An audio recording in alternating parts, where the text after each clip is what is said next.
বিভিন্ন পরিমাপক যন্ত্র, উদ্ভিদের বৃদ্ধি নির্ণায়ক যন্ত্র, ক্রেস্কোগ্রাফ, গৃহীত বা বর্জিত তাপ ক্যালোরিমিটার, উষ্ণতা থার্মোমিটার, ভূমিকম্পের তরঙ্গ সিসমোগ্রাফ,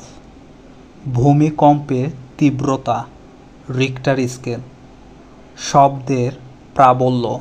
অডিওমিটার, বিভব প্রভেদ ভস্টোমিটার, রক্তচাপ স্ফিগমোম্যানোমিটার, উচ্চ উষ্ণতা পাইরোমিটার, বায়ুমণ্ডলীয় চাপ ব্যারোমিটার, কোষের তড়িৎচালক বল পটেনশিওমিটার, তেজস্ক্রিয় বিকিরণ গিগার-মুলার কাউন্টার, সান্দ্রতা ভিস্কোমিটার, তড়িৎ শক্তি সঞ্চয় ক্যাপাসিটর, তড়িৎ প্রবাহ নির্ণয় অ্যামিটার, আলোর বর্ণালী বিশ্লেষণ স্পেকট্রোমিটার।